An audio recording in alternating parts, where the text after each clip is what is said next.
আল্লাহর নবীর সাহাবী উমর ফারুক রাদিয়াল্লাহু তাআলা আনহুর মতো ব্যক্তি, ওনার ছেলে আয়েশা বিষাদ দিছে, আব্বা জান, ও আব্বা আমারে গালি দিছে, হুসাইন আমার একটা গালি দিছে। বাচ্চারা একসাথে খেলাধুলা করলে অনেক সময় দেখবেন ছাত্ররাও মাদ্রাসার তালিবে ইলম কিছু কথাবার্তা কয়নি না কয় না, হুজুর যখন না থাকে কয়নি না কয় না। আপনার অসুবিধা হইতেছে না তো কোনো? যখন তারা দুইজন খেলতেছিলেন, খেলার এক ফাঁকে হযরত হুসাইন একটা কড়া কথা কয়ে ফেলছেন হযরত উমরের ছেলেকে। এই ছেলে গিয়ে বাপের কাছে বিচার দিছে, আব্বা হুসাইন আমারে গালি দিছে, একটা গালি বিচার করো। কি গালি দিয়েছেন? আমার এক গোলামের পুত্র গোলাম কইছে, গোলাম ইবনে গোলাম, গোলামের পুত্র গোলাম কইছে আমারে। তাই নাকি? যে হ্যাঁ। হুসাইনে বলছে যে হ্যাঁ। ছেলে মনে মনে ভাবতেছে যে আমার আব্বা এখন দৌড়াই বইলে। খবর পাঠাইছে, হুসাইনকে তলব করছেন উনি। ওমরে ডাকতেছেন, হযরত আলী এই কথা শুনছেন, হুসাইনকে ধমকও দিচ্ছেন যে এই কাজ কেন করলা বাবা? কারণ ছোট ছোট বাচ্চাদেরকে আদর্শ শিক্ষা দেওয়া মা বাবার কাজ। আমরা মতো লোক হইলে কি কইতাম যে কইছে কইছে এখন হইছে কি তা শুনে কর, কইছে কইছে হইছে রে। ফুতের কার্য যখন লই আইয়ে তখন এই ফুতে এখন তো গোলাম কইছে আর একদিন হলা লইব তো জোরে কর। এই জন্য খুব শালীনভাবে বাচ্চাদেরকে বড় করবেন। বাচ্চা যদি একদিন পাড়ার এক মুরব্বীর সাথে বেয়াদবি করার সুযোগ পায়, আরেকদিন আপনার সাথে করব। আর যদি পাড়ার মুরব্বীর সাথে বেয়াদবি দেখলে আপনি শাসন করেন, আরেকদিন পাড়ার মুরব্বীর সাথে তো করবই না, আপনার সাথে প্রশ্নই ওঠে না। মুসলমান ইমানদার ভাইরা আমার, আজকাল তো বর্তমানে দেখা গেছে বাহাদুরি হয় ফুতের গুন্ডাগিরির মাধ্যমে। ফুত যদি গুন্ডা হয়, বাপের বাহাদুরি হয়। আছে না নাই? খুব সাবধান। আপনার সন্তানকে আপনি কিভাবে মানুষ করছেন এটারও জবাবদিহিতা আছে। সন্তানের হাতে যদি আপনি নিজেই কলমের বদলায় লাঠি উঠাইয়া দেন, এই লাঠি গুরান দিয়ে যেন আপনার উপরে না পড়ে। বর্তমানে পড়েনি না পড়ে না? খুব সাবধান। হযরত হুসাইনকে তলব করা হয়েছে। হযরত আলী রাদিয়াল্লাহু তাআলা আনহু শুনছেন, শুনে হুসাইনকে খুব ধমক দিয়েছেন, এই কথা কেন বললা বাবা? বাপ্পু দুজন একসাথে গেছেন হযরত উমরের কাছে। উনি গিয়ে বলছেন, আমার হুসাইন বুঝতে পারে নাই, বাপ হইয়া উনি গেছেন হুতের হুকুতে। বাপ অথচ নবীজির কলিজার টুকরা মেয়ের জামাই হযরত আলীরও মর্যাদা কি কম নেই? উনি নিজে গেছেন, আমার বাচ্চা মানুষ বুঝতে পারে নাই, অনেক বড় একটা কথা কয়ে গেছে। আমার ছেলেকে কি মাফ করে দিলে হয় না? হযরত উমর বলেন, আলী এটা তো তোমার আর আমার বিষয় নয় রে আলী, আমাকে আমার কাজ করতে দাও, সুযোগ সব সময় মিলে না। হযরত আলী চুপচাপ বসে রয়েছে। হ্যাঁ হুসাইন, তুমি কি আমাকে গোলাম বলছো নাকি? গোলামের পুত্র গোলাম এভাবে বলছো নাকি? হুসাইন বলেন, জি এভাবেই বলছিলাম। আমি কি গোলাম নাকি? আমি কি গোলাম নাকি? তোমরা সমসাময়িক যে যাকে যেটা বললা, আমাকে কেন গোলাম বললা? আমি কি গোলাম নি?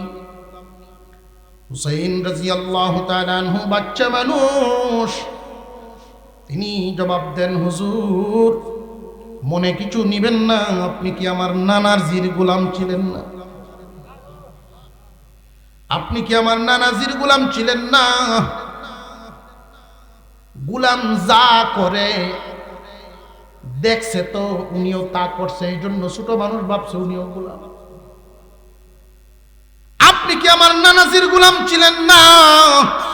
আমি দেখছি নানাজির জুতা টানছেন, জুতাগুলো পায়ে পড়ায় দিছে। হযরত উমর বসা থেকে দাঁড়ায় গেছেন, চোখ থেকে গড়গড় করে পানি পড়া শুরু হয়ে গেছে। যেই মাত্র এই কথা বলছে, হযরত উমর রাদিয়াল্লাহু তাআলা আনহু বলছিলেন, হুসাইন, আমি যে তোমার নানাজির গোলাম, এই কথা মুখে বলা যথেষ্ট নয়, একটা কাপড়ের টুকরায় লেখো। আমি যে তোমার নানার গোলাম, একটা কাপড়ের টুকরায় লিখে দাও, যেই দিন আমি উমর দুনিয়া থেকে বিদায় হয়ে যাব, আর যদি কোনো উসিলা নাও পাই, আল্লাহর দরবারে এই টুকরা নিয়েই দাঁড়াই। বিসমিল্লাহির রহমানির রহিম। ইয়া আইয়ুহাল্লাযীনা আমানুত্তাকুল্লাহা ওয়াবতাগু ইলাইহিল ওয়াসিলা وجاهدوا في سبيله لعلكم تفلحون صدق الله العظيم وقال رسول الله صلى الله عليه وسلم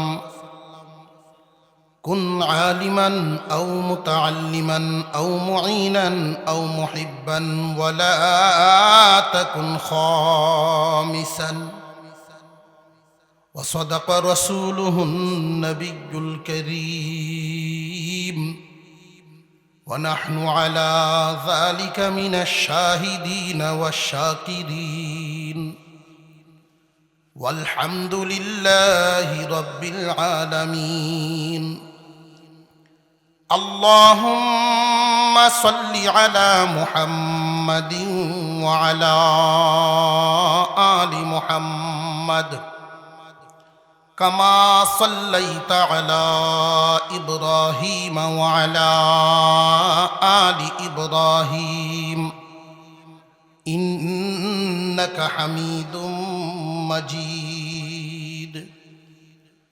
اللهم بارك على محمد وعلى آل محمد كما باركت على إبراهيم وعلى آل إبراهيم إنك حميد مجيد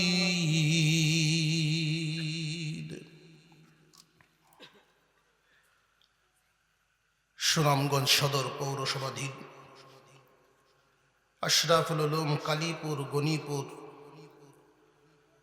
ও হাসান বসত হাফিজিয়া মাদ্রাসা কর্তৃক আয়োজিত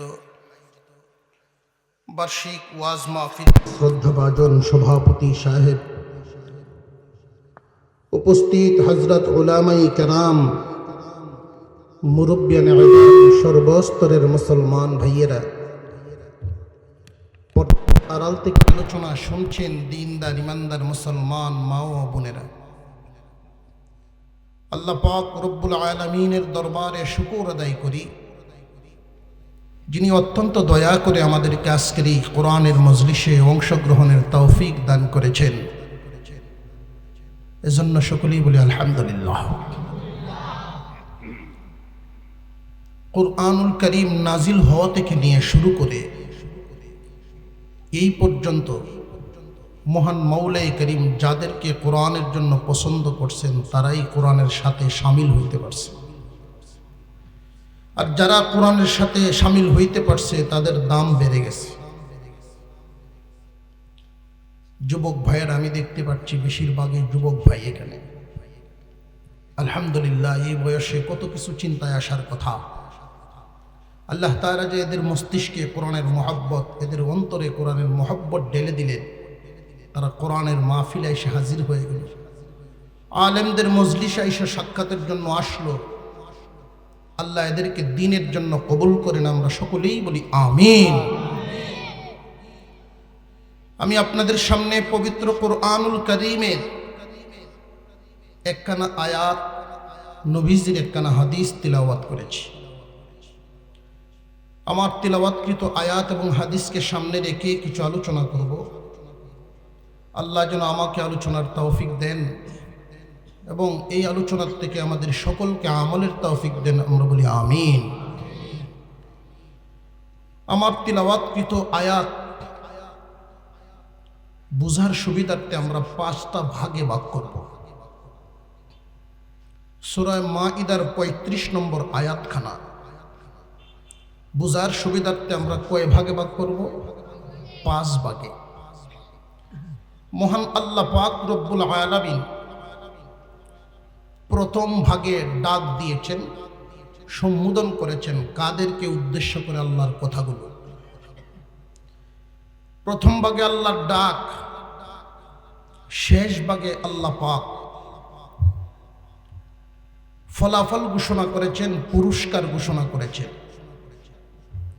মাঝখানে 3টা শর্ত জুড়ে দিয়েছে।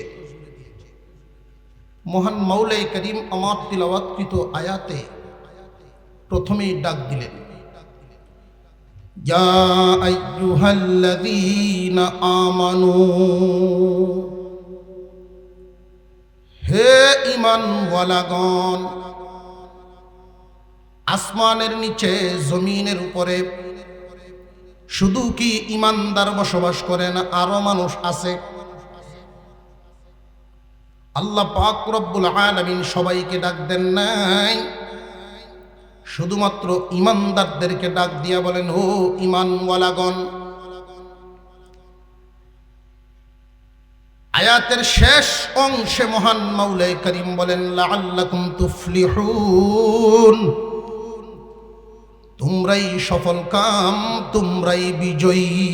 কন্যা সুবহানাল্লাহ। ও ঈমানদারগণ, তোমরাই সফল কাম, তোমরাই বিজয়ী। তোমাদেরকে কোনো জাতি কষ্ট দিতে পারবে না, কোনো জাতি তোমাদের উপরে মরলগিরি করতে পারবে না। আমি আল্লাহ এই জমিনের রাজত্ব এবং আখিরাতের রাজত্ব তোমাদের জন্য বাজেট করে দিলাম। মহান মাওলাই করিমের ঘোষণা, এই আসমান জমিন সকল কিছুর মালিককে। জবান খুলে আওয়াজ দিয়ে বলি, মালিককে। ওই মালিকের ঘোষণা, মালিক যাকে চান তাকেই তো দেন। মহান আল্লাহ পাক রব্বুল আলামিন আসমান জমিনের মালিক। ওই মালিকের ঘোষণা, ও ঈমানওয়ালাগণ, দুনিয়ার রাজত্ব এবং আখিরাতের শান্তি সব আমি তোমাদের জন্য বাজেট করলাম। আল্লাহর ঘোষণা এটা, ঈমানদারদের জন্য দুনিয়া এবং আখিরাতের সফলতা। এখন আমাদের প্রশ্ন হলো, ও আল্লাহ, আপনি দুনিয়া এবং আখিরাতে আমাদের জন্য সফলতা ঘোষণা করেছেন, কিন্তু আমরা বর্তমান বিশ্ব পরিস্থিতি পর্যবেক্ষণ করে যা দেখতে পাই, আপনার ঈমানদার বান্দারা বেশিরভাগই তো বিফলতার মধ্যে আছে, সফলতায় নাই। কথা বুঝে আসতেছে আপনাদের? বেশিরভাগ বান্দাদের অবস্থা, আপনার ঈমানদার বান্দারা আজকে বেঈমানদের সামনে অসহায় হয়ে যায়। কারণ নাই, এই দুনিয়া এবং আখিরাতের সফলতা আমি তোমাদের জন্য সফলতা বাজেট করে দিলাম, ঘোষণা করলাম, লাআল্লাকুম তুফলিহুন, তোমরাই সফল কাম, তোমরাই বিজয়ী। কিন্তু বাস্তব চিত্রে দেখা যায় একটু পরিবর্তন। ও আল্লাহ, ঘোষণা দিয়েছেন, আসমান জমিনের মালিক হয়ে আপনি ঘোষণা দিলেন ঈমানদাররা সফল হবে, কিন্তু বাস্তবে তো পাই না।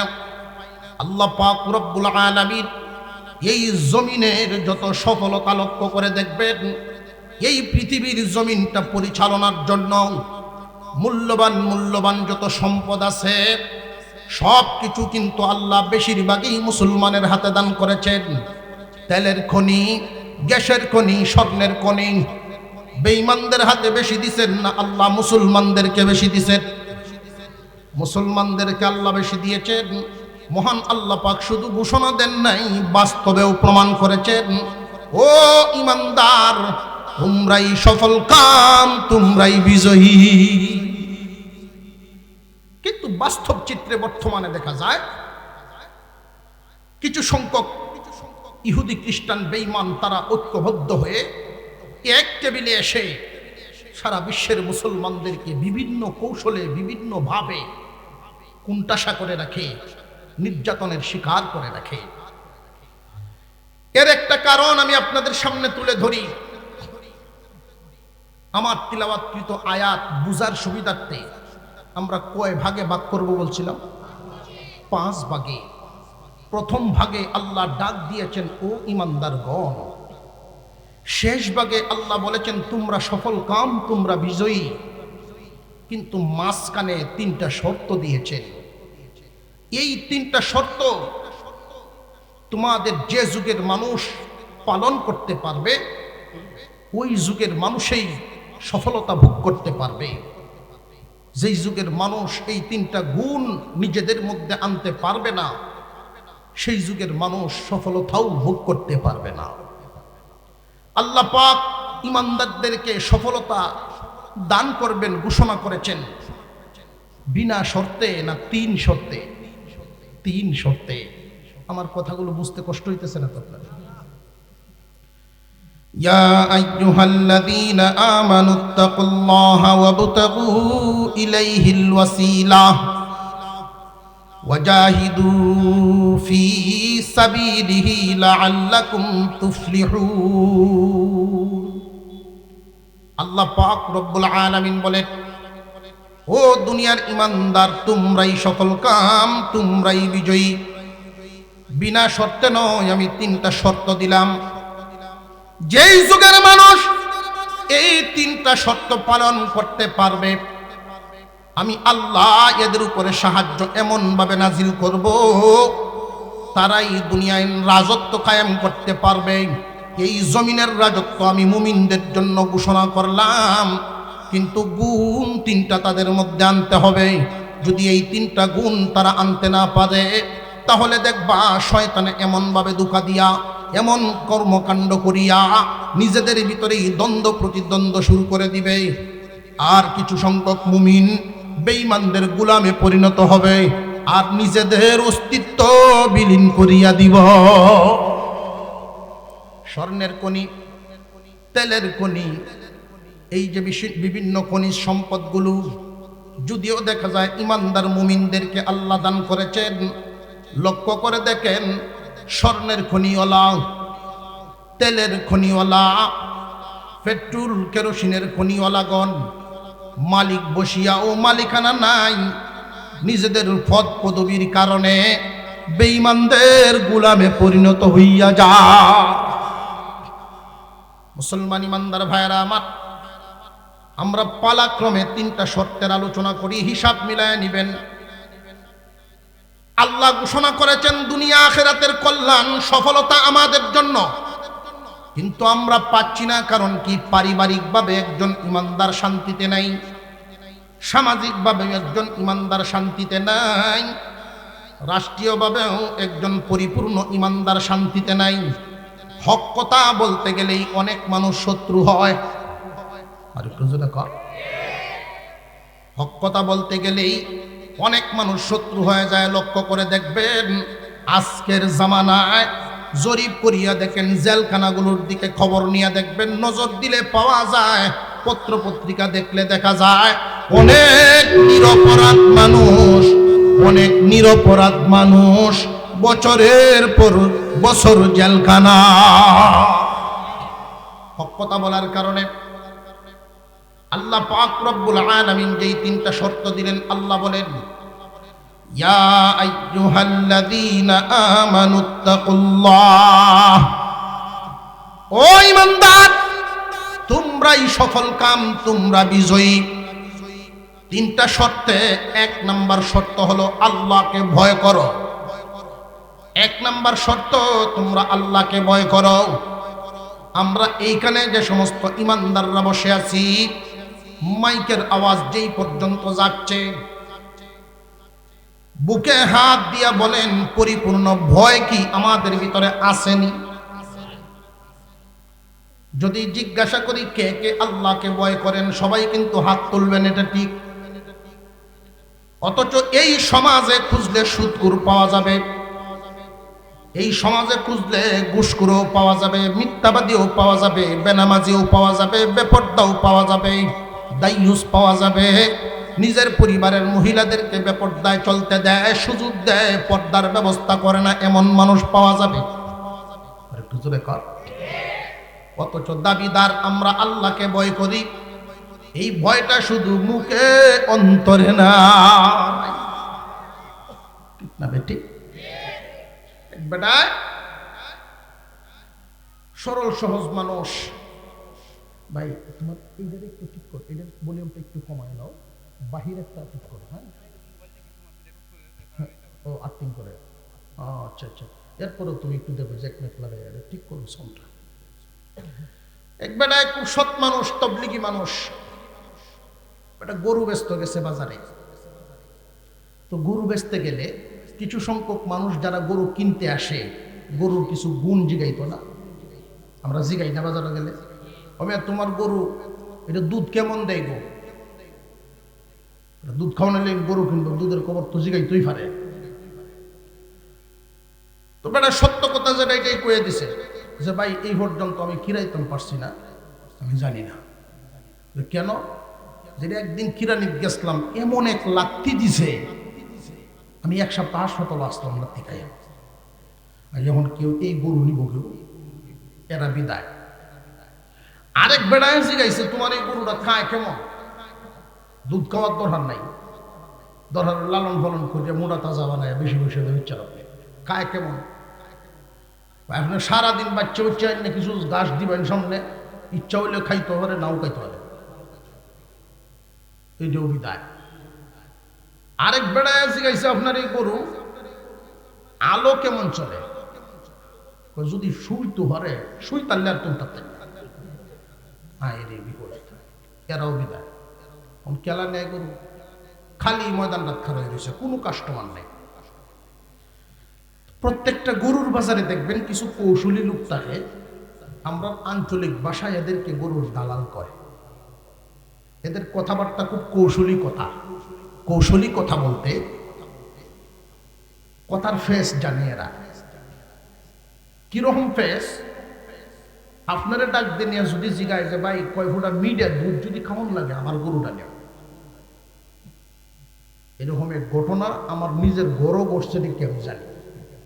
আমার চাচা সরল বেটা গরু একটা আনছে 5,000 টাকা বেশি দিয়ে, এইরকম কৌশলবাজে লোকের ভালাত করছে। বলছে সাজি কয় ফোঁটা মিডিয়া দুধ যদি খাওয়ান লাগে এই গাইডে হয়, 5,000 বাড়ায় দিয়ে গাই হচ্ছে বাড়ি। সকালে নিজে তো চেষ্টা করছি যে বালা দোয়ালু আছে হেরে এনে চেষ্টা করছে, 8 বড় হলে দুধ দেয় না। কিতা দিল আমার বাসুরটা বড়, ধনী এই লোকের নামে দিছে দরবার, সালিশ ডাকছে পঞ্চায়েত। ঘটনা কি আমার নামে কি অপরাধ? তুমি এবার গরুটা বেচলা বেশি পয়সা নিয়ে, দুধ তো একটুও দেয় না। আমি কয়ে বেচছি তো, আমি কইছি কয় ফুটা মিটে দুধ যদি খাওয়ান লাগে আমার গাইডে না পায়, কয় ফুটা কি হয়েছে না সাসা উঠে যায় রে, আমি তুমি কথার ফেসও আটকে গেছি। কথা বুঝতেছে? কৌশলী কথা। ওই বাজারের এক দালাল মুরব্বীকে ডাকতেছে, এই গরুটা দেন আমার কাছে। কাস্টমার আইতো না, আপনি যে হাসা কথা কোন পরিষ্কার সত্য কথা কইলে কোন কাস্টমার আইতো না। আমি এটার একটু বাউ করতেছি, ভাই সব এই গরু আলো ডাইনেতে জুড়বেন, আটবো না না বইটা কয় না, আলো জুড়বেন ডাইনে দিয়া। যারা গৃহস্থ মানুষ ইয়ং জেনারেশন বুঝতো না, কারণ এখন গরুর আলেই নাই। ডাইনে দিয়ে ওই গরুটা জোড়া হয় যেটা আলো খুব শক্তিশালী হয়, আলো জুড়বেন ডাইনা গরু এটা দুধ ইচ্ছা মতো টান নাই, দিব না না দিব লাত্তি দিব না কিতা দিব এটা কয় না, ইচ্ছা মতো টান নাই। খাওয়া এই ব্যাপারে আপনার কোনো চিন্তাই নাই। কাস্টমারে ভিড় করছে, সমানে কাস্টমার ভিড়তেছে। এখন মালিকে কয় ওরি বাবা আলো ডাইনে, এরপরে ইচ্ছা মতো টানো, খাওয়ান কোনো চিন্তা নাই, বাবা আমি করবো। ও কেন? আমার গরুর এত গুণ এটা আমি জানি না। দালালে বলল, একটা গুণও তোমার গরুত নাই, সব আমার মুহ। আল্লাহু আকবার। বেনামাজি নামাজিরে গালি দেয় বর্তমান সমাজে। বেনামাজি নামাজিরে কয়, তোরটা কি আমার ইমান বালা, তোরটা কি আমার ইমানটা শক্ত আছে। কয়নি না, কয় না? আহা, আল্লাহ পাক রব্বুল আলামিন বলেন, এই দুনিয়া এবং আখিরাতের সফলতা আমি তোমাদের জন্যই ঘোষণা করলাম। এক নাম্বার শর্ত যেন তোমার মধ্যে থাকে, এক নাম্বার গুণ আল্লাহর ভয়। আল্লাহর ভয় কাকে বলে? শুধু এই শব্দটার উপরে আলোচনা করলে তো টাইম শেষ হয়ে যাবে। শর্টকাটে একটা শব্দ দিয়ে বলি, আল্লাহর ভয় কাকে বলে? কেমনে চললে আল্লাহকে ভয় করা হয়? এই পৃথিবীর জমিনে মনে করেন এমন একটা চিকন রাস্তা, যেই রাস্তাটার দুনো সাইডে দিয়ে কাটার গাছ। আল্লাহর নবীর একজন সাহাবী উবাই ইবনে কাব রাদিয়াল্লাহু তাআলা আনহু এই উদাহরণ দিয়ে বুঝিয়েছিলেন। মনে করেন এমন একটা চিকন রাস্তা, যেই রাস্তার দুনো সাইডে দিয়ে কাটার গাছ। এমন চিকন রাস্তা দিয়ে চললে কিভাবে চলা লাগে? উত্তর হলো, খুব সাবধানে কদম বাড়ানো লাগে। ঠিক না? ঠিক। নইলে হয়তো গায়ে লাগবে, না হয় কাপড়ে লাগবে। ঠিক তেমনি ভাবে তামাম দুনিয়াটা গুনাহ নামক কাটায় ভরা। দুনিয়াতেও গুনার কাটা আছে। মুমিন, তুমি আল্লাহকে ভয় যদি করো, খুব সাবধানে কদম বাড়াইবা। কোন কদমে আল্লাহ রব্বুল আলামিন অসন্তুষ্ট হয়ে যান। কোন কাজে গুনাহ হয়, কোন কাজে নেকি হয়, মোটামুটি আকল যার আছে সেও তো বুঝে। বুঝেনি না? বুঝে না? এমন কোনো মানুষ নাই যে বড় বড় গুনাহগুলো বুঝে না। একটু আগে একজন হুজুরে ঘোষণা দিছিলেন, শুনছি আমি, সুন্দর দামি একখান কথা। শুধু আলেম হইলেই শুধু জান্নেওয়ালা হয়, বিষয়টা তো এমন না। সামান্য আকল বুদ্ধি যার আছে সেও তো জানে 5 ওয়াক্ত নামাজ ফরজ। নামাজ ছেড়ে দিলে গুনাহ হবে, এটা কে না জানে? পর্দা বিধান পালন করতে হবে, ছাড়লে গুনাহ হবে, কে না জানে? সুদ খাইলে গুনাহ হবে, কে না জানে? সকলেই কিন্তু এটা জানে। জানিয়াও কয় আমরা না জানিয়া গুনাহ করি। না জানিয়া করে, না জানিয়া হইলে এক তো গুনাও করে, দ্বিতীয়ত অস্বীকার করে, কয় জানি না। আল্লাহ গুনার ভিড়া তো দিবই, জানিয়াও যে না জানা কয়, এটার আলাদা ভিড়া তাই। মহান মাওলাই করিম বলেন, ইত্তাকুল্লাহ, আল্লাহকে ভয় করিয়া চলো রে বান্দা, আমি আল্লাহ খুশি হয়ে যাব। আমরা আল্লাহকে ভয় করি না, ভয় করি না, কারণটা জানেননি? কারণ কি? আল্লাহ এই কথা কেন বললেন যে আল্লাহকে ভয় করো? এই দুনিয়ার জমিনে দেখেছি, একজন আরেকজনকে যদি ভয় করে, দুইটা কারণে করে। একটা গ্রাম আর একটা গ্রামকে যদি ভয় করে, তাও দুইটা কারণে করে। একটা দেশ যদি আর একটা দেশকে ভয় করে, ওই দুইটা কারণেই করে। একে অপরকে ভয় করার কারণ দুইটা, অস্ত্রের কারণ, সৈনিকের কারণ। একটা দেশ যদি আর একটা দেশকে ভয় পায়, ওই দুইটা কারণে। ওই দেশের অস্ত্র বেশি, সৈনিকও বেশি, এই কারণে ছোট দেশ বড় দেশটারে ভয় করে। ঠিক না? একটা মানুষ যদি আর একটা মানুষকে ভয় করে, এই কারণেই করে, তার অস্ত্র বেশি, তার সৈনিকও বেশি। আল্লাহ যে বললেন আল্লাহকে ভয় করো, আল্লাহর তো কোনো অস্ত্রও দেখি না, আল্লাহর সৈনিকও দেখি না। এই কারণে আমরা আল্লাহকে ভয় করি না। আল্লাহর অস্ত্র আছে, আল্লাহর সৈনিকও আছে। কোন সুবহানাল্লাহ। আল্লাহর অস্ত্র আছে, আল্লাহর সৈনিকও আছে। দুনিয়ার অস্ত্র আর দুনিয়ার সৈনিক, আল্লাহর অস্ত্র আর আল্লাহর সৈনিক, আসমান জমিন ব্যবধান। মানুষ বুঝার চেষ্টা করেন, দুনিয়ার অস্ত্র দেখে আমরা ভয় পাই, আল্লাহর অস্ত্র বুঝি না, এই জন্য ভয় পাই না। দুনিয়ার অস্ত্র আর আল্লাহর অস্ত্র, দুনিয়ার সৈনিক আর আল্লাহর সৈনিক, আসমান জমিন ব্যবধান। দুনিয়ার অস্ত্রগুলো যদি যুদ্ধ করতে হয়, সৈনিকের সাহায্য ছাড়া পারে না। দুনিয়ার সৈনিক যদি যুদ্ধ লাগে অস্ত্র ছাড়া পারে না, ঠিক না বেটি? দুনিয়ার অস্ত্র যদি যুদ্ধে কাজে লাগানো লাগে সৈনিক ছাড়া চলে? দুনিয়ার সৈনিকেরা যুদ্ধে নামলে অস্ত্র ছাড়া পারে? আল্লাহর অস্ত্র আছে, আল্লাহর সৈনিকও আছে। আল্লাহর অস্ত্রগুলো যদি যুদ্ধ করে সৈনিক লাগে না, আল্লাহর সৈনিকগণ যুদ্ধ করলে অস্ত্র লাগে না। কোন সুবহানাল্লাহ। আমরা সামনে অনেক জায়গা ফাঁকা আছে, আমি অনুরোধ করব কোরআনের মাহফিল, এই মাহফিলে আমরা আরেক ভাইকে বসার একটু সুযোগ করে দেই। পিছনে যারা আসতেছেন তারা যেন বসতে পারেন। আমরা একটু সামনের দিকে জিকিরের সাথে একটু আগায় যাই। লা ইলাহা ইল্লাল্লাহ, লরিয়া লা ইলাহা ইল্লাল্লাহ। প্রত্যেকই জায়গায় একটু ছাড়ি, একটু একটু হরকত করি, একটু হরকত করি, সামনের দিকে আগায় আসেন।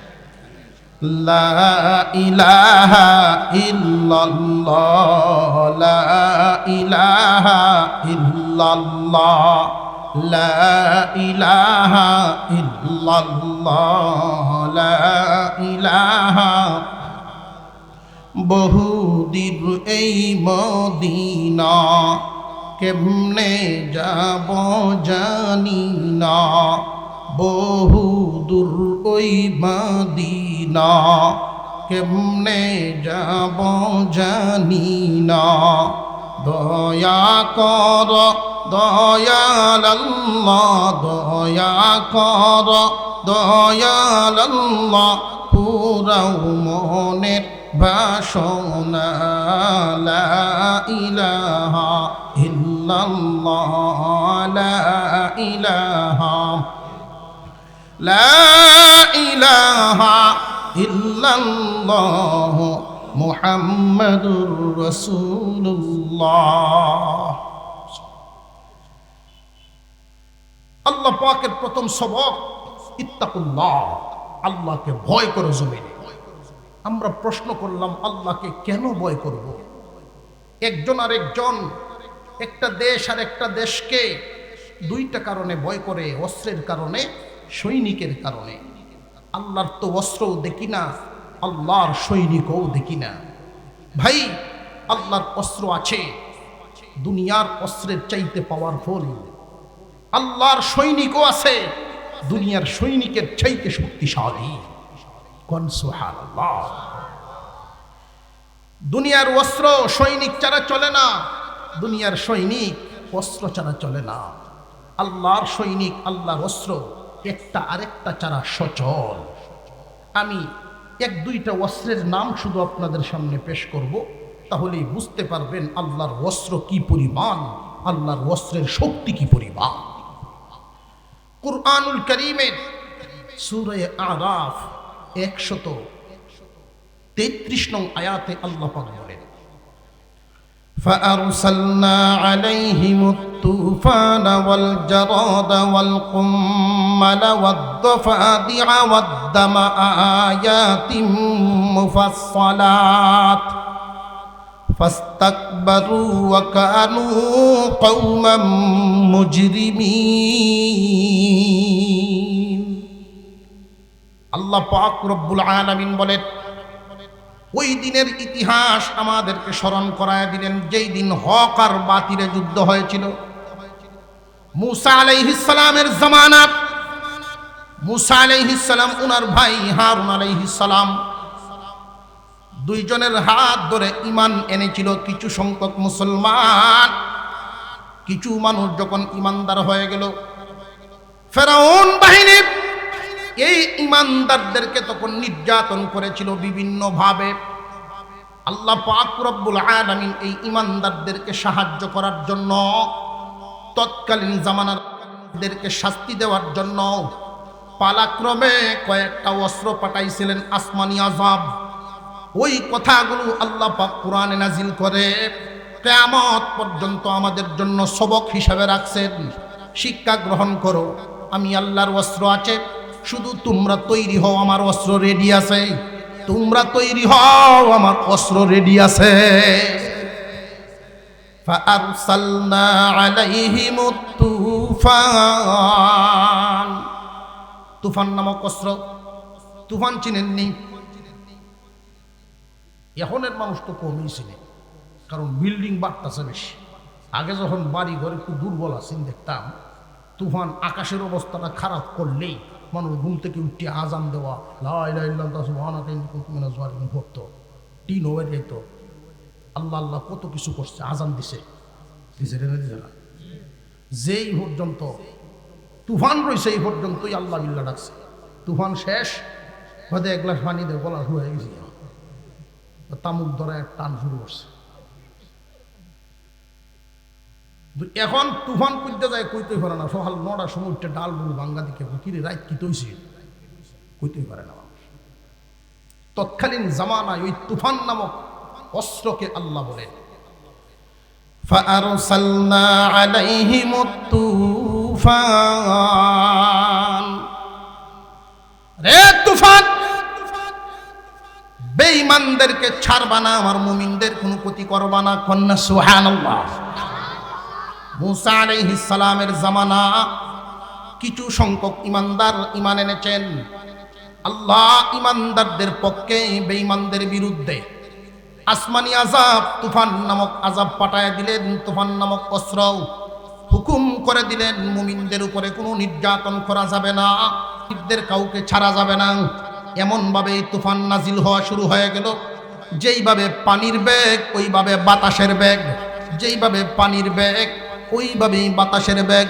তাফসীরওয়ালায় লিখেন একদিন নয়, দুদিন নয়, একাধারে 15 দিন স্থায়িত্ব ছিল। 15 দিন স্থায়িত্ব থাকার কারণে কোন বাড়ি করার ঠিক থাকে নাই, সব লন্ডবন্ড। এদের জমা জমিও পানিতে তলায়া গেছে, অথচ পাশের জমিনটা মুসা আলাইহিস সালামের বাহিনী ইমানদার মুমিনের, পাশের জমিনে পানি নাই, মাঝখানের আইলটা দিল কে? মুসা আলাইহিস সালামের বাহিনীর উপরে কোনো আক্রমণ নাই, ফেরাউনের বাহিনী কাউকে ছাড়া হয় নাই। 15 দিন নির্যাতন বুক করে যখন লন্ডভন্ড হয়ে গেল, দলা মশা সব একসাথে সম্মিলিত হয়ে মুসা নবীর কাছে গিয়ে সিলিন্ডার করে, ওগো আল্লাহর পয়গম্বর, আপনার আল্লাহকে বলেন থামায় দেওয়ার জন্য, আমরা সব আপনার হাত ধরে ঈমান আনবো। আর একটু জোরে কর না। মুসা আলাইহিস সালাম কিছু করছেন না? আল্লাহ, সেই আল্লাহ এখনো আছেন না নাই?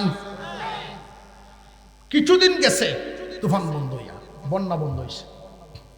তো যারা গৃহস্থির সাথে সম্পর্ক রাখেন তারা বুঝবেন, বেশি বন্যা হওয়ার পরে জমিনের শক্তি কি কমে না বাড়ে?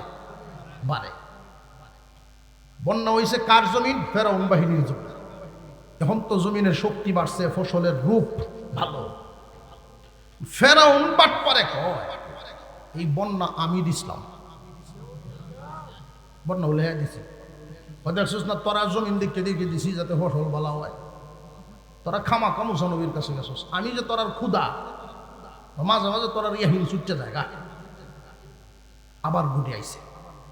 যুদ্ধের জন্য রেডিও, মুসা বাহিনীর সাথে যুদ্ধ করবো তারা। মুসা আলাইহিস সালাম আল্লাহ পাক রব্বুল আলামিনের দরবারে আবার দরখাস্ত করলেন, আয় আল্লাহ, আমার তো কোনো অস্ত্রের পাওয়ার নাই, সৈনিকও নাই।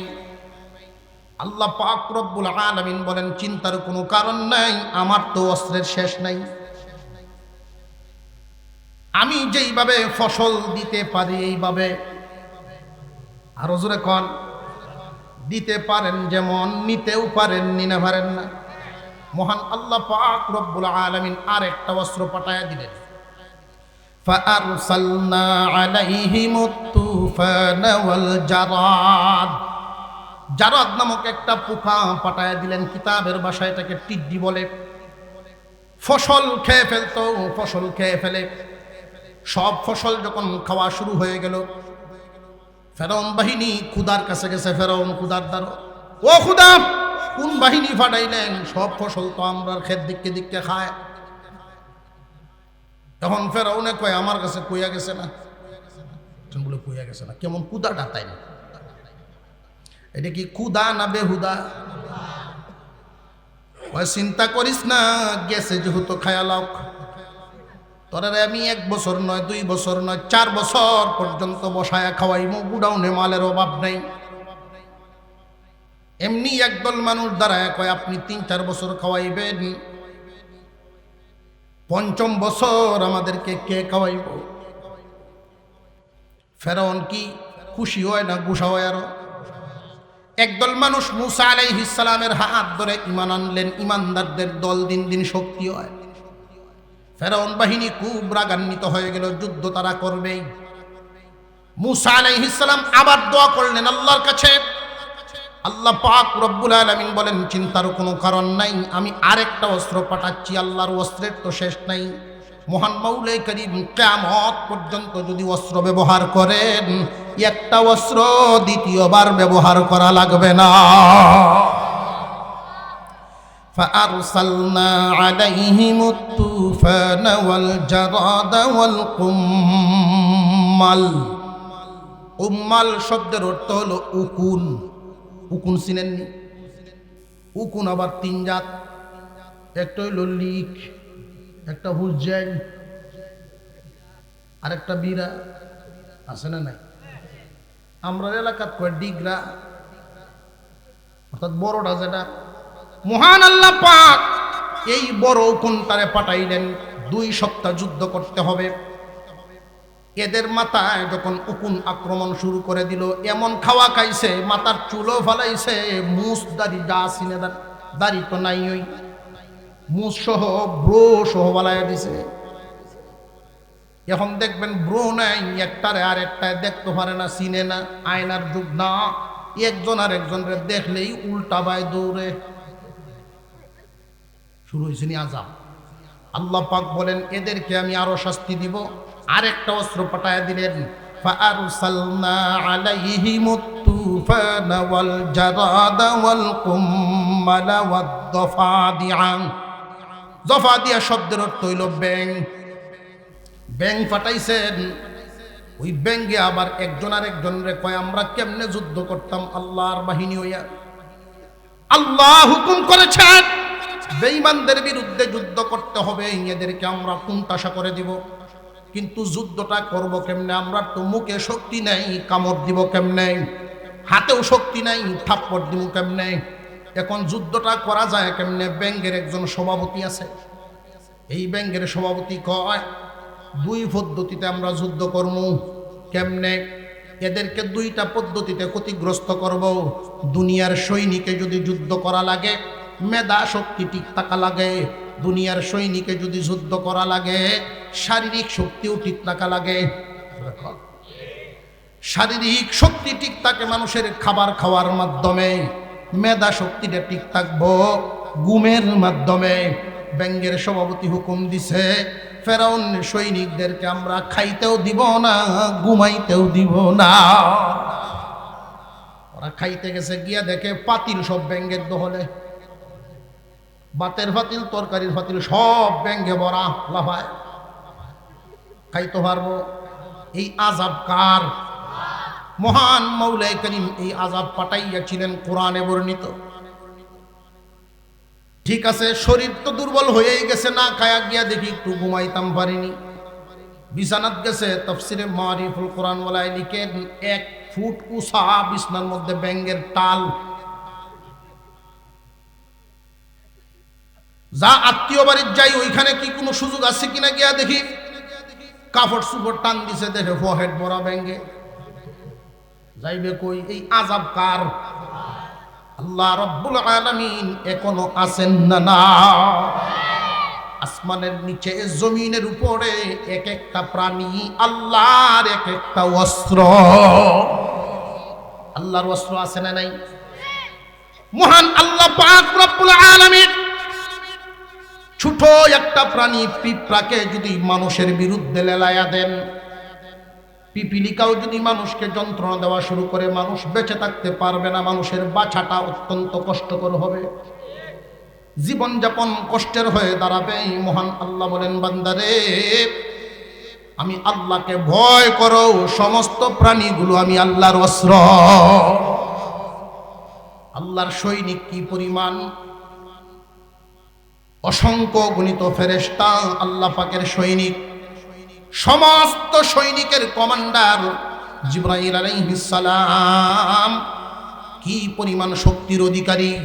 জিবরাইল আলাইহিস সালামকে আল্লাহ পাক 600 নূরের পাকা দ্বারা বানাইছেন। সিত্তুমিয়াতি জানাহিন, 600 নূরের পাকার অধিকারী। দুইটা পাকা যদি এইভাবে ছড়ায় দেন, মাশরিক থেকে মাগরিব, শিমাল থেকে জুনুব পর্যন্ত তামাম পৃথিবী ভরপুর হয়ে যায়। এই জাতের ফাঁকা দিয়ে যদি একটা বাড়ি দেয়, কোনো দালান থাকবো দুনিয়ায়? বিশাল শক্তিশালী এই ফেরেশতা। আল্লাহর ফেরেশতারা যদি যুদ্ধ করেন, দুনিয়ার কোনো অস্ত্রের প্রয়োজন পড়ে না, কোনো অস্ত্র লাগে না। আল্লাহ পাক রব্বুল আলামিন বলেন, বান্দারে আমি আল্লাহকে ভয় করো, আমার অস্ত্রের কোনো শেষ নাই। ফেরেশতা বাহিনী আমি আল্লাহর অস্ত্র। ইয়া আইয়ুহাল্লাযীনা আমানুত্তাকুল্লাহ ওয়াবতাগু ইলাইহিল ওয়াসিলা ওয়াজাহিদু ফি সাবিলিহি লাআল্লাকুম তুফলিহুন। হে ঈমানদার মুসলমান, দুনিয়া এবং আখিরাত উভয় জাহানের সফলতা আমি তোমাদের জন্য বাজেট করে দিলাম। কোন সুবহানাল্লাহ। মহান মাওলাই কারীম দুনিয়া আখিরাতের কল্যাণ বাজেট করে দিলেন। মাঝখানে 3টা শর্ত দিয়েছেন। যেই যুগের মানুষ 3টা শর্ত পালন করতে পারবে, তারাই দুনিয়াতে রাজত্ব করতে পারবে। এদের নাম শুনলেই বেঈমানরা তত্তর করে কাঁপতে থাকবে। আমাদের এমন একটা যুগ ছিল না ছিল না? আরো জোরে কোন। উমর ফারুক রাদিয়াল্লাহু তাআলা আনহু মদিনার খেজুর পাতার চাটাইয়ের মধ্যে বসে গাছের তলে বইয়া শাসন করে। গাছের তলে বৈশা খেজুর পাতার চাটাইয়ের মধ্যে বসে অর্ধেক পৃথিবী আঙ্গুলের ইশারায় শাসন করে। এত মুসলমানের সংখ্যা ছিল না, কিন্তু তৎকালীন জামানার মুসলমানদের কাছে এই 3টা গুণ ছিল। আল্লাহ রাব্বুল আলামিন এই 3 গুণওয়ালা মুসলমানদেরকে দুনিয়া এবং আখিরাতের রাজত্ব এদের হাতে উঠায়া দেয়। 1 নাম্বার গুণ ইত্তাকুল্লাহ, আল্লাহকে ভয় করো। আল্লাহকে ভয় করনেওয়ালা মানুষটা কোনোদিন আল্লাহর নাফরমানি করতে পারে না। ঠিক না বেটি? আল্লাহকে ভয় আমরা ঠিকই করি, মনেও চায় আল্লাহকে ভয় করার জন্য, কিন্তু অনেকেই পারি না। কেন পারেন না? কারণ আছে, মনের ভিতরে আল্লাহর ভয় পরিপূর্ণ ঢুকে না। আল্লাহর ভয় পরিপূর্ণভাবে মনের ভিতরে ঢুকানোর জন্য কিছু সবক আছে, কিছু আমল আছে। এই আমলগুলো নিতে হবে আল্লাহওয়ালা উলামায়ে কেরাম, শায়েখ মুর্শিদ যারা আছেন, পীর মাশায়েখ, হক্কানি পীর মাশায়েখদের কাছে বায়াত গ্রহণ করবেন। বায়াত হইয়া তাদের কাছ থেকে সবক নিবেন। আল্লাহর ভয় দিলের ভিতরে কিভাবে ঢুকানো যায়। যদি আল্লাহর ভয় ভিতরে ঢুকাইতে না পারেন, বান্দা খুব ক্ষতিগ্রস্ত হবে। খসরাত দুনিয়া ওয়াল আখিরাহ, দুনিয়াতেও ক্ষতিগ্রস্ত হবেন, আখিরাতেও ক্ষতিগ্রস্ত হবেন। যদি লাভবান হইবার চান, আল্লাহর ভয় ভিতরে ঢুকায়া যান। 1 নাম্বার আল্লাহকে ভয় করতে হবে। 2 নাম্বার গুণ আল্লাহ পাক রব্বুল আলামিন বলেন, ইয়া আইয়ুহাল্লাযীনা আমানুত্তাকুল্লাহা ওয়াবতাগু ইলাইহিল ওয়াসিলা ওয়াজাহিদু ফি সাবিলিহি লাআল্লাকুম তুফলিহুন। ও ঈমানদারেরা, তোমরাই সফল কাম, তোমরাই বিজয়ী। দুনিয়া এবং আখিরাত উভয় জাহানের সফলতা আমি তোমাদের জন্য বাজেট করলাম, কিন্তু 3টা গুণ তোমাদের মধ্যে আনতে হবে। এই 3টা গুণ যদি তোমাদের মধ্যে না থাকে, তাহলে ইহুদি এবং খ্রিস্টানরা তোমাদেরকে শাসন করবে। কারণ এই জমিনটা আমি আল্লাহ, আমি তোমাদেরকে রাজত্ব দিলাম। তোমরা যদি আমি আল্লাহর গোলামি না করিয়া এদের গোলামিতে পরিণত হও, তুমি আমি আল্লাহর বিধিবিধান না মানিয়া যদি এদের বিধিবিধান মতো চলা শুরু করো, তাহলে আমি আল্লাহ এদেরকে জালিম হিসাবে তোমাদের উপরে নাজিল করব। খুব ভালো করিয়া বুঝবেন, মহান মাওলাই কারীম বলেন, 3টা গুণ তোমাদের মধ্যে আনবা, দুনিয়া এবং আখিরাত উভয় জাহানের সফলতা আমি তোমাদের হাতে দিলাম। আল্লাহ পাক রব্বুল আলামিন মালিক। এই মালিকের ঘোষণা, সব তোমাদের হাতে উঠায় দিলাম। গুণ লাগবে তিনটা। এক নাম্বার আল্লাহর ভয়, দুই নাম্বারে ওয়াবতাগু ইলাইহিল ওয়াসিলা, আল্লাহর নৈকট্য পাওয়ার মাধ্যম তালাশ করো, আল্লাহর নৈকট্য পাওয়ার মাধ্যম তালাশ করো, আল্লাহকে খুশি করার মাধ্যম তালাশ করো। খুব ভালো করে বুঝবেন, ফরজ বিধান আমরা পালন করব জাহান্নাম থেকে বাঁচার জন্য, ওয়াজিব বিধান পালন করব জাহান্নাম থেকে বাঁচার জন্য, সুন্নতে মুআক্কাদা বিধিবিধান পালন করব বিশ্বনবীর সুপারিশ পাওয়ার জন্য, শাফায়াত পাওয়ার জন্য, আর নফল মুস্তাহাব পালন করব আল্লাহর সন্তুষ্টি পাওয়ার জন্য। কথা বুঝে আসতেছে? ফরজ, ওয়াজিব, সুন্নতে মুআক্কাদা, এই তিনটা বিধানের বাহিরে আমলের মাধ্যমে আল্লাহর সন্তুষ্টি অর্জন করতে হবে। দুইজন কর্মচারী সুনামগঞ্জে শহরে কোনো একটা দোকানে চাকরি করে, বেতন তাদের 10,000, ডিউটি হইল 8 ঘন্টা, বেতন ডিউটি হইল 8 ঘন্টা। কিন্তু একটা কর্মচারী পরিপূর্ণভাবে 8 ঘন্টা ডিউটি করে করে চলে আসে, মাসের শেষে বেতন নেয়। আর একটা কর্মচারী 8 ঘন্টা ডিউটি করে, মাসের শেষে 8,000 বেতন নেয়।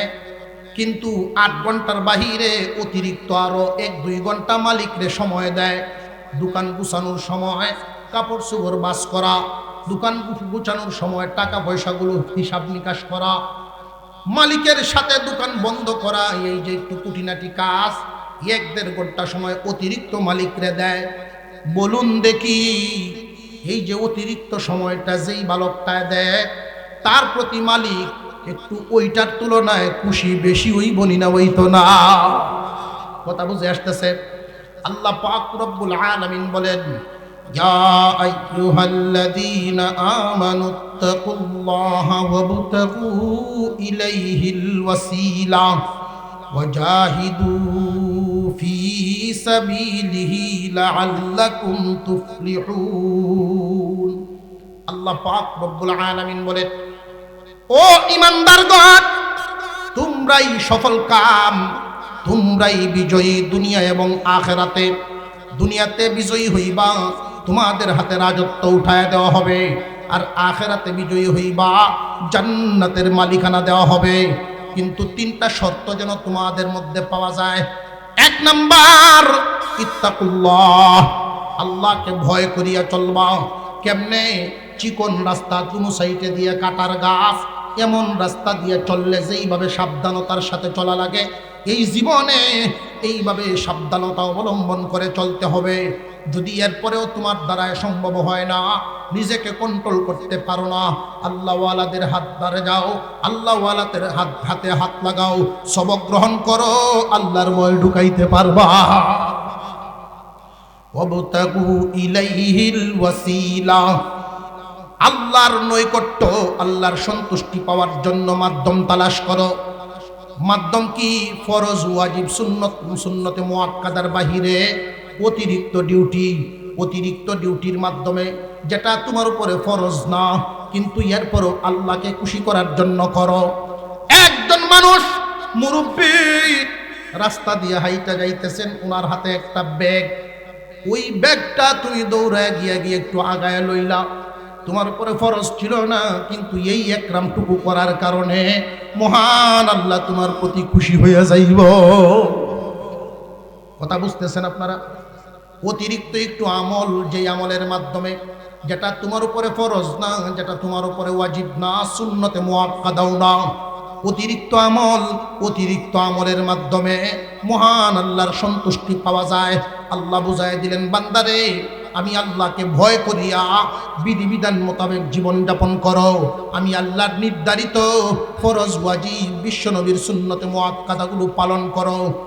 2 নাম্বার, আমি আল্লাহকে খুশি করার জন্য অতিরিক্ত কিছু নেক আমল করো, অতিরিক্ত ভালো ভালো কিছু কাজ করিয়া তুমি যদি আমার কোনো বান্দাকে একটু সহযোগিতা করতে পারো, বান্দাকে খুশি করলে আমি আল্লাহ খুশি হইয়া যাই।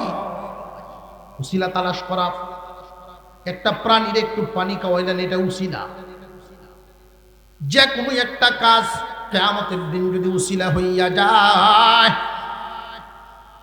আমরা তো উসিলার দরকার, ইয়া ছাড়া পথ নাই। কথা বুঝে আসতেছে? সাহাবায়ে কেরাম কত মর্যাদার অধিকারী।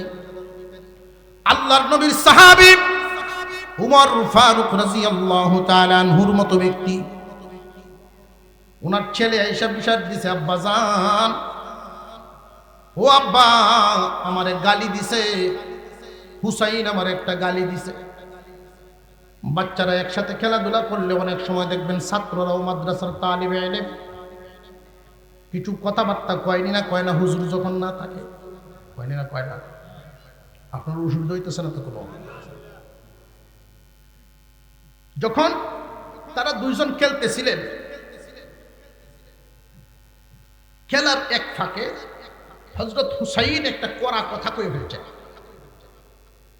হযরত উমরের ছেলেকে।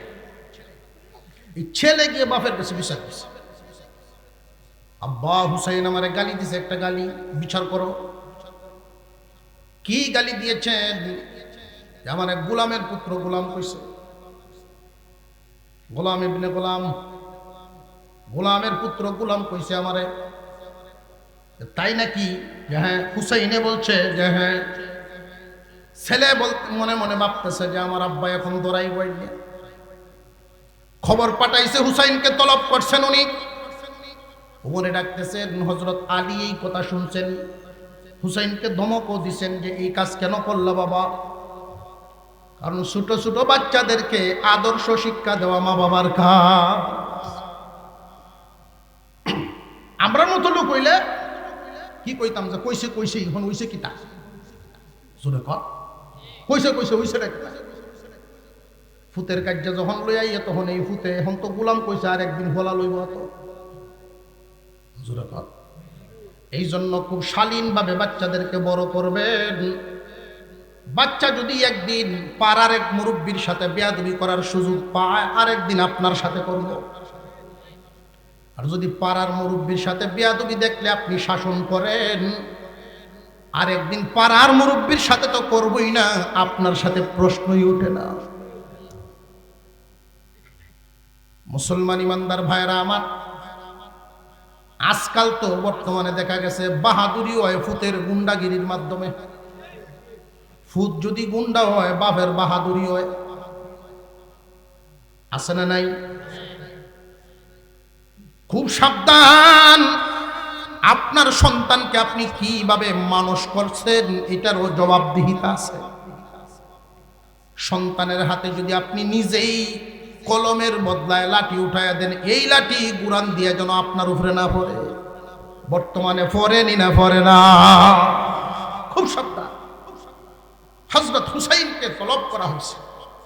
হযরত আলী রাদিয়াল্লাহু তাআলা আনহু শুনছেন, শুনে হুসাইনকে খুব ধমক দিয়েছেন, এই কথা কেন বললা বাবা? বাপ্পু দুজন একসাথে গেছেন হযরত উমরের কাছে।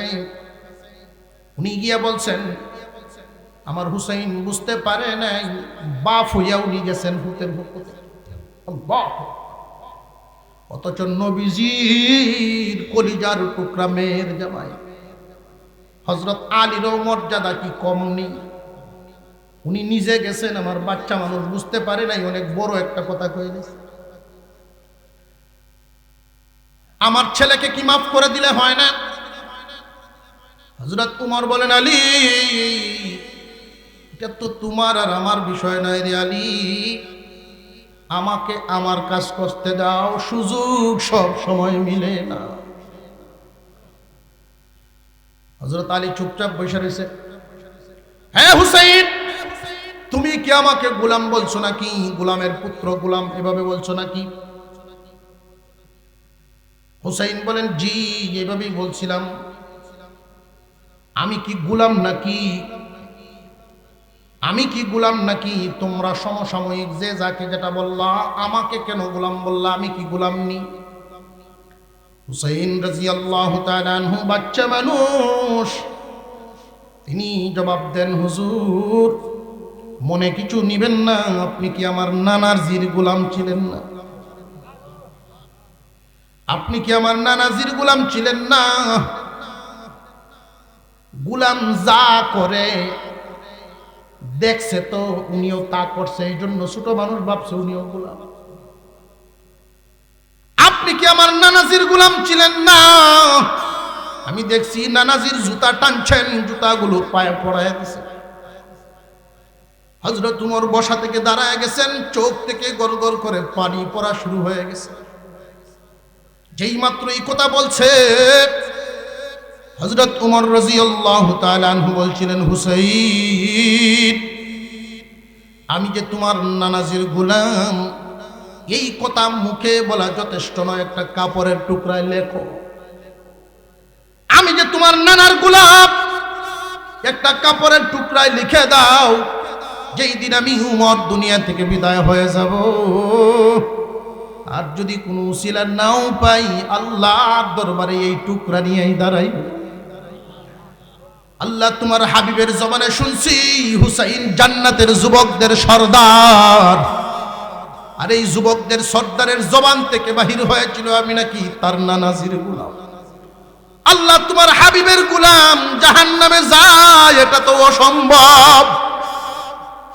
এই কথার খাতিরে তুমি মেরা মাফ করে দাও, এই উসিলা নিয়ে হাসরের মাঠে আমি দাঁড়াইব। ফরজ, ওয়াজিব, সুন্নতে মুআক্কাদার বাহিরে অতিরিক্ত কিছু কাজ থাকা চাই, যেইগুলোর মাধ্যমে আমার আল্লাহ সন্তুষ্ট হয়ে যায়। ইয়া আইয়ুহাল্লাযীনা আমানুত্তাকুল্লাহা ওয়াবতাগু ইলাইহিল ওয়াসিলাহ ওয়াজাহিদু ফি সাবিলিহি লাআল্লাকুম তুফলিহুন। হে ঈমানদারেরা, তোমরা সফল কাম, তোমরা বিজয়ী দুনিয়া এবং আখিরাতে। কিন্তু তিনটা গুণ তোমাদের মধ্যে আনতে হবে। এক নম্বরে আল্লাহর ভয়, দুই নম্বরে আল্লাহকে খুশি করার মাধ্যম তালাশ করার গুণ। এই মাধ্যমটা যে একটা মাধ্যম নিয়ে বসে থাকবো এরকম না, সারা জীবন ভর সুযোগ পাইলেই মাধ্যম তালাশ করবা। কোন কাজটায় আল্লাহ তোমাকে রহমতের কোলে উঠাইবেন তুমি জানো না, সারা জীবন উসিলা তালাশ করিয়া করিয়া যাইবা। আল্লাহ পাক রব্বুল আলামিন তিন নম্বরে বলেন, তিন নম্বর গুণ, ওয়াবতাগু ইলাইহিল ওয়াসিলা ওয়াজাহিদু ফি সাবিলিহি লাআল্লাকুম তুফলিহুন।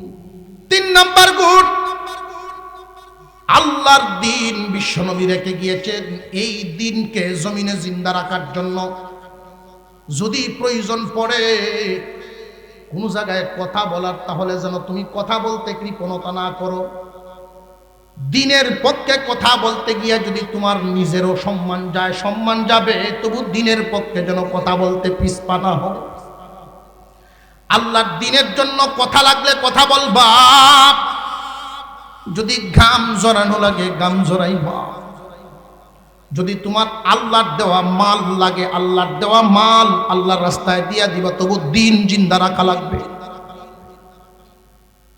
যদি তোমার গায়ের রক্তটা লাগে আল্লাহর দ্বীনের জন্য, রক্ত দিতেও দ্বিধাবোধ করবা না।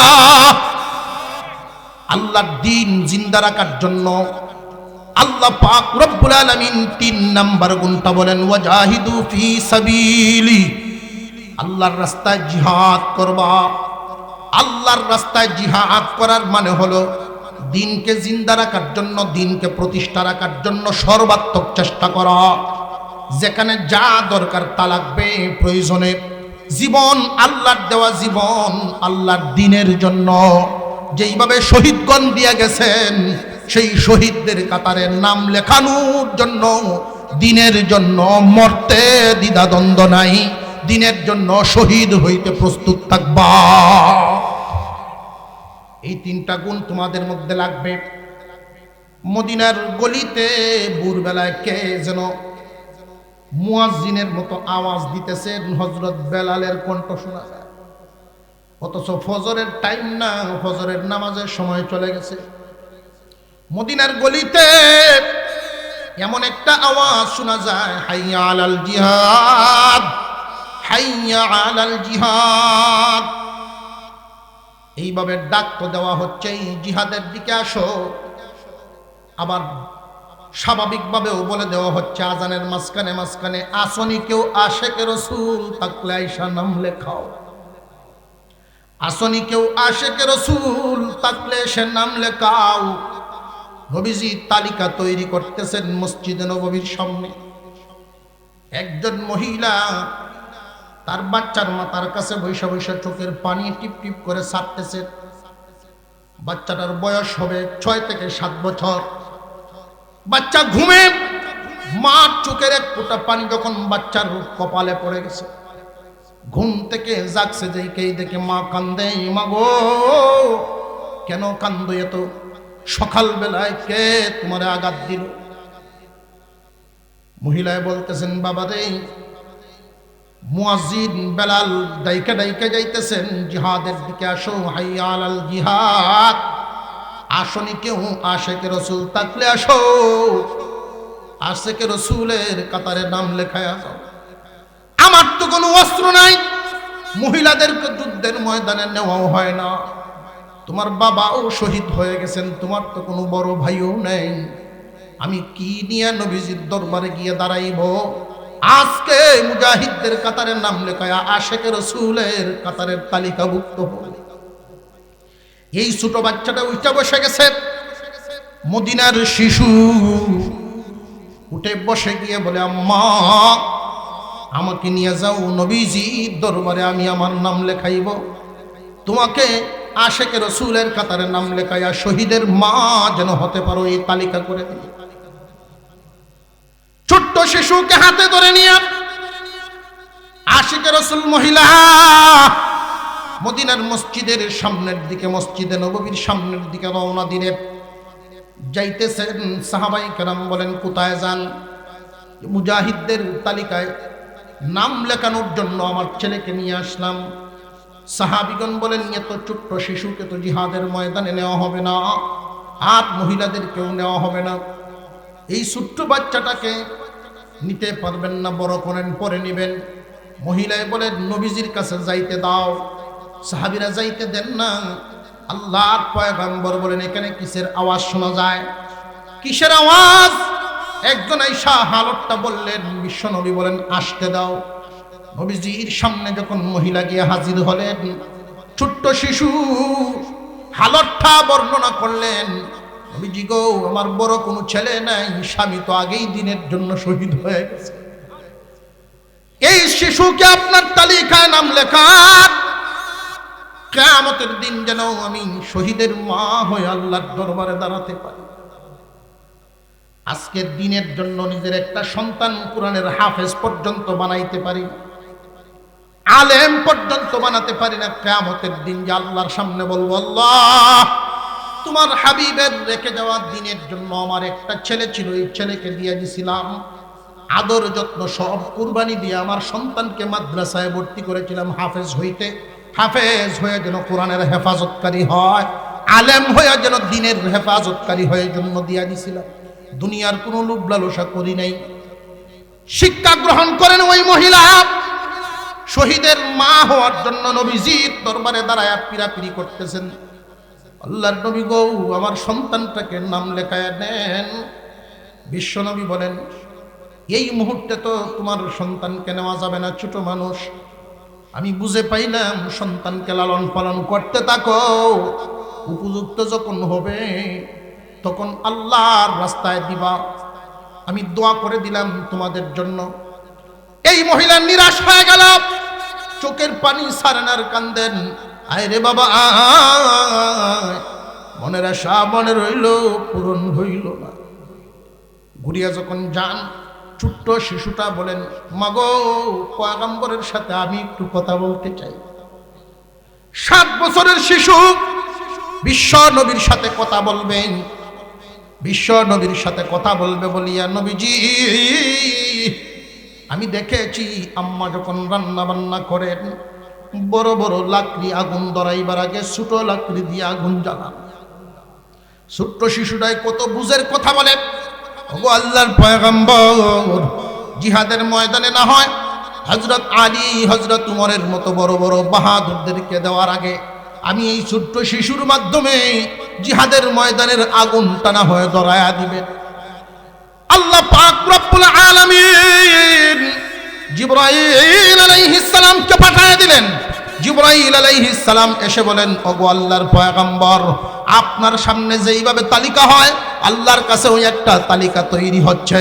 আপনার তালিকায় এই শিশুর নাম নাই, কিন্তু আল্লাহর তালিকায় সবার আগে তার নাম লেখা হয়ে গেছে। দিনের রাস্তার জন্য কুরবানি দিতে রাজি থাকতে হবে, মন এইরকম রাখতে হবে যেইখানে যা দরকার এই দ্বীনের খেদমতের জন্যই আপনাদের আজকের এই মাদ্রাসা। কিয়ামতের কঠিন ময়দানে আল্লাহর দ্বীনের জন্য, কোরআনের জন্য কে কি পরিমাণ কুরবানি দিবেন, কিয়ামতের কঠিন ময়দানে আল্লাহ জিজ্ঞাসা করবেন, বান্দারে আমার হাবিব আমার কালাম রেখে গিয়েছিল। আল্লাহর কালামকে আল্লাহ ডাক দিবেন হাসরের মাঠে, ও আমার কালাম কে কি পরিমাণ হেফাজত করেছে তুমি বলো।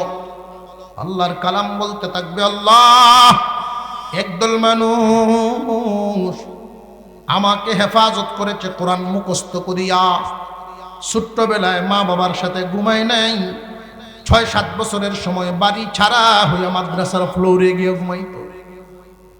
এই মানুষগুলো আমাকে মুখস্থ করে হেফাজত করেছে। মা বাবা অনেক কুরবানি দিয়েছে, দুনিয়ার কোনো আশা ভরসা করে নাই, কোরআনের মহব্বতে মাদ্রাসায় দিয়ে দিত। এই যে মাদ্রাসা এখানে হয়ে গেল, এইখানে একবার এসে দেখবেন রাতের বেলায় ছোট ছোট শিশুরা ফ্লোরে ঘুমায়, আছে না নাই? এইখানে যারা ঘুমাইতেছে এদের মা বাবা বাড়িতে আছে না নাই? ওষুধ দিতেছে। গভীর রাতে ঠান্ডার মধ্যে যখন মা এবং বাবা লেপ তুষকের মধ্যে ঘুমাইতেছে, হঠাৎ করে সন্তানটার কথা স্মরণ হয়ে যায়। মার বাবা চোখের পানি ছেড়ে দিয়া একজন আর একজনরে দেখে আর কান্দে। এমনি মনে সান্ত্বনা দেয়, বাবা মাকে বুঝায়, মা বাবাকে বুঝায়। আমরা তো দুনিয়ার কোনো লোভ লালসার কারণে সন্তানটারে মাদ্রাসায় দেই নাই, একমাত্র কোরআনের মহব্বতে হাফেজ হওয়ার জন্য দিছি। কোরআনের মহব্বতের সান্ত্বনা নিয়ে মনরে ঠান্ডা করে ঘুমায়। কিয়ামতের দিন আল্লাহর কালাম সরাসরি আল্লাহর কাছে কথা বলতে থাকবে, আল্লাহ একদল মানুষ আমাকে মুখস্থ করার মাধ্যমে হেফাজত করছে, আরেকদল মানুষ নিজের সন্তানদেরকে এইভাবে কুরবানিমূলক দিয়ে দিছে মাদ্রাসায় হাফেজ আলেম হওয়ার জন্য। আল্লাহ পাক রব্বুল আলামিন ঘোষণা দিবেন, হাফেজ এবং আলেমদের মা বাবারে, ফেরেশতারে এমন টুপি পরায়া দাও যেন সকল হাসরবাসী এই টুপিওয়ালা মানুষ দেখতে পারে। নূরের টুপি পরায়া দেওয়া হবে, ঝলমল করতে থাকবে চাঁদ সূর্যের আলোর মতো। হাফেজ আলেমদের জন্য আল্লাহ বাজেট করবেন, বাজেট ঘোষণা দিবেন, স্পেশাল বাজেট। আল্লাহ পাক রব্বুল আলামিন বলবেন, হাফেজ এবং আলেমদের জন্য আজকে জাহান্নামের সাজার রায় হয়ে গেছে। এই রকম আসামির পক্ষে একজন হাফেজ 10 জন আসামির পক্ষে সুপারিশ করতে পারবে, যাদের 1 লক্ষ 1 কোটি 2 কোটি 5 কোটি বছর জাহান্নামের সাজা ঘোষণা হয়ে গেছে। এই বাংলাদেশের দেশীয় আইনে এমন একটা পদ আছে, ফাঁসির রায় হয়ে গেছে, এমন আসামির পক্ষেও যদি উনি সুপারিশ করেন আসামি সাজা মাফ হইয়া যায়। রাষ্ট্রপতি উনি যদি চান ফাঁসির আসামিরও মাফ করে দিতে পারেন। কিয়ামতের কঠিন ময়দানে আল্লাহ পাক রব্বুল আলামিন হাফেজ কোরআনদেরকে বলবেন, তোমরা তোমাদের পরিবার পরিজন দেখিয়া দেখিয়া 10 জনের পক্ষে সুপারিশ করো, যাদের ব্যাপারে রায় হয়ে গেছে ওরা গুনার কারণে জাহান্নামে যাবে, জাহান্নামে যাবে। এই রকম সাজা প্রাপ্ত 10 জন আসামি হাফেজের সুপারিশে মাফ পাওয়া যাবে। ওই দিন একদল মানুষ অসহায় হইয়া দাঁড়ায় থাকবে, যাদের বংশ বুনিয়াদে কোনো হাফেজ নাই, আলেম নাই, কে তাদের জন্য সুপারিশ করবে? স্বয়ং আল্লাহর কালাম দাঁড়ায় যাবে, আল্লাহ আমি কালাম, আমি তোমার কালাম এদের পক্ষে সুপারিশ করতে দাঁড়ায় গেছি। ওই মানুষগুলো আমারে মোহব্বত করত, মোহব্বত। একদল মানুষ এইখানে আছে, রক্তের কোনো সম্পর্ক নাই, আত্মীয়র কোনো সম্পর্ক নাই, একমাত্র আমি কালামের সম্পর্কের কারণে লজিং রেখে খানা খাওয়াইত। আমি কালাম মুখস্থ করার সুযোগ করত, নিজে কষ্ট করিয়া উপার্জন করে লজিং রেখে খানা খাওয়াইয়া হাফেজ বানানোর সুযোগ করে দিত। আল্লাহ এদেরকে মাফ করে দাও। এই লজিং বাড়ির মহিলা নিজের সন্তানরে বিছানায় কান্নাকাটি করাইতেছে, দুলনার মধ্যে ফালায়া রাইখা, বাচ্চায় কান্দে, অথচ ওই লজিং ছেলেটার খানা খাওয়ায়া দেয়, টিফিন বাড়ি রেডি করিয়া দেয়। কিসের মায়া? একমাত্র কোরআনের মহব্বত। একদল মানুষ বাবার রেখে যাওয়া সম্পদ জমি করে নাই, বাগান বানাই নাই, বাড়ি বানাই নাই, মাদ্রাসা বানানোর জন্য জায়গাটা দিয়ে দিছে। কিসের মহব্বত? কোরআনের মহব্বত। আল্লাহর কালাম বলবে, আল্লাহ আমি এই লোকগুলোর জন্য সুপারিশ করতে দাঁড়ায়া গেছি। কোরআনের মহব্বত যাদের দিলের ভিতরে আছে, দেইকা দেইকা ওই মানুষগুলো টুইকা টুইকা বলতে থাকবে, আল্লাহ নিজের কষ্টার্জিত সম্পদ কোরআনের মহব্বতে দিয়া দিত। মাদ্রাসার তালেবে ইলমেরা যেন ঠান্ডায় কষ্ট না করে কোরআন পড়ে, ওরা শীতের মধ্যে কুরআনুল কারীম তিলাওয়াত করে শান্তিতে যেন পড়তে পারে, এই জন্য নিজের কষ্টে উপার্জন করা সম্পদ টাকা দিয়া কার্পেট আইনে এদেরকে বিছায়া বসার সুযোগ করে দিত। একদল মানুষ এদের পিছনে মেহনত করত, নিজের দেওয়া নিজের কষ্টে উপার্জন করা সম্পদ ব্যয় করত। আল্লাহ এদেরকে তুমি আজকে মাফ করে দিবা। আল্লাহ পাক রব্বুল আলামিন কোরআনের সুপারিশ শুইনা বলবেন, ও আমার কালাম, তুমি যাদের ব্যাপারে বলতেছ ওদের তো এই গুনাহ আছে, ওই গুনাহ আছে, এই গুনাহ আছে, গুনাহগার ওরা। আল্লাহর কালাম বলবে, ওরা গুনাহগার, এই জন্যই তো আমি সুপারিশ করি। যার গুনাহ নাই তার তো সুপারিশ লাগে না, তুমি এমনিই মাফ করবা। আল্লাহ এই গুনাহগারদেরকে মাফ করিয়া দাও। এদের একটা গুণ, আমি কালামকে ওরা মোহাব্বত করিয়া করিয়া তোমার দেওয়া মাল থেকে তোমার রাস্তায় দিত। আল্লাহ পাক রব্বুল আলামিন বলবেন, ওরা গুনাহগার। আল্লাহর কালাম বলবে, এদেরকে মাফ করো। যদি মাফ না করো, আমি যে তোমার কালাম এটা অস্বীকার করো। আল্লাহু আকবার বলেন। আল্লাহর কালাম বলতে থাকবে, আমি যে তোমার কালাম তাহলে অস্বীকার করো। আল্লাহ পাক বলবেন, তুমি আমার কালাম এটা তো অস্বীকার করা যায় না, করা যাবে না। আল্লাহর কালামকে আল্লাহ বলবেন, ঠিক আছে তোমার সুপারিশ মঞ্জুর, তুমি যাদের ব্যাপারে সুপারিশ করবা আমি এদের সবকে মাফ করে দিলাম। কিয়ামতের কঠিন ময়দানে আল্লাহর কালামের সুপারিশ পাইতে আমরা কারা কারা রাজি প্রস্তুত? আমরা কারা কারা চাই আল্লাহর কালামের সুপারিশ? আল্লাহ কবুল করো, বলুন আমিন। চিৎকার দিয়ে বলেন আমিন।